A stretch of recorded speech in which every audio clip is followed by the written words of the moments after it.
جب 2018 میں ہم نے حکومت سنبھالی تو ملک کے معاشی انڈیکیٹرز اس صورتحال میں تھے کہ ہم میڈیا میں جا کے لوگوں کو بتا نہیں سکتے تھے، کیونکہ اگر ہم لوگوں کو کھل کے بتا دیتے تو کرنسی مارکیٹس میں، اسٹاک مارکیٹس میں ایک افراتفری کا عالم ہو جانا تھا۔ صورتحال یہ تھی کہ ملک آپ کا ڈیفالٹ کے قریب کھڑا تھا، فارن ایکسچینج ریزروز ہمارے تقریباً ختم ہو گئے تھے، اور جو 7-8 ارب ڈالر نظر بھی آ رہے تھے اسٹیٹ بینک میں، وہ بھی چھوٹے مدت کے قرضوں کے اوپر مبنی تھے جو 2-3 مہینوں میں واپس کرنے ہوتے ہیں اور رول اوور کرنا ہوتا ہے۔ اس صورتحال میں ہمیں سخت فیصلے کرنے پڑے، کرنسی کو ہمیں ڈی ویلیو کرنا پڑا، کیونکہ اگر ہم نہ کرتے تو ہمارے پاس $500 ملین نہیں تھے ماہانہ کہ ہم اس میں ڈالتے، اور ہم نے ڈیفالٹ کر جانا تھا۔ پھر ہمیں کچھ انٹرسٹ ریٹ بھی بڑھانا پڑا، لیکن اس کا پھر ہمیں ان سخت فیصلوں کا 1 سال بعد نتیجہ نظر آنا شروع ہو گیا۔ ہمارا کرنٹ اکاؤنٹ کا خسارہ جو تاریخ کا سب سے بڑا تھا جو ہمیں ملا تھا، وہ سرپلس میں چلا گیا، 17 سال کے بعد وہ سرپلس کے اندر گیا۔ اس کے بعد عالمی ادارے جنہوں نے آپ کے وزیر اعظم بننے سے پہلے معیشت کو ڈاؤن گریڈ کیا تھا پاکستان کی، انہوں نے آپ کے 1 سال کے حکومت سنبھالنے کے بعد ہی پاکستان کی معیشت کو اپ گریڈ کرنا شروع کر دیا، اور صرف 1-2 نے نہیں، 3-4 عالمی اداروں نے۔ اس کے بعد جب ہم یہ ابھی سفر طے کر رہے تھے مستحکم ہونے کا، ہمارے فارن ایکسچینج ریزروز میں بڑھاوا آنا شروع ہو گیا، تو کووڈ کی وبا آ گئی، اور ہمارے ارد گرد ہندوستان میں اور دوسرے ممالک میں، یہاں تک کہ برطانیہ میں جو معیشت سی وہ 5 سے 10% تک سکڑ گئی۔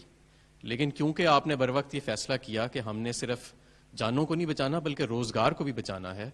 تو ہم نے ایک حکمت عملی سے ہم چلے، ہم نے مغربی پالیسیز کو اندھا دھند فالو نہیں کیا، تو ہمیں صرف 0.4% کنٹریکشن یعنی سکڑاؤ نظر آیا، اور وہ بھی ہم نے بڑی جلدی کور کر لیا۔ جب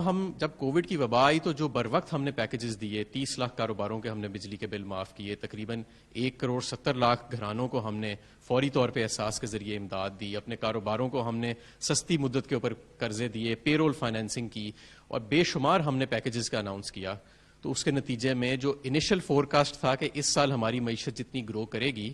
اب اسٹیٹ بینک کا خیال ہے کہ اس سے دگنی رفتار پہ کرے گی۔ اور نہ صرف یہ، اس کووڈ کی وبا کے باوجود آج پاکستان میں لارج سکیل مینوفیکچرنگ یعنی کہ جو بڑی سطح کی صنعت ہے جس کو ہم میجر کرتے ہیں، وہ تقریباً 8% پہ گرو کر رہی ہے۔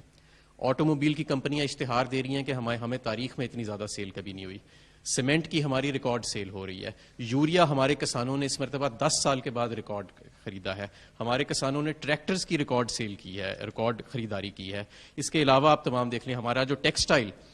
نون لیگ کے دور میں 100 سے زیادہ ٹیکسٹائل ملیں بند ہو گئیں، وہ ہم نے ریوائیو کی، ہزاروں پاور لومز فیصل آباد میں بند ہو گئیں، وہ تمام ہم نے ریوائیو کی۔ تو آج بالکل چیلنجز آج بھی موجود ہیں، لیکن 2018 کا وہ پاکستان جو ڈیفالٹ کے قریب کھڑا تھا، اور آج کووڈ کی وبا کے بعد کا یہ پاکستان جہاں پہ ترقی کا سفر طے ہو رہا ہے اور فورکاسٹ سے بھی زیادہ طے ہو رہا ہے، اس میں زمین آسمان کا فرق ہے۔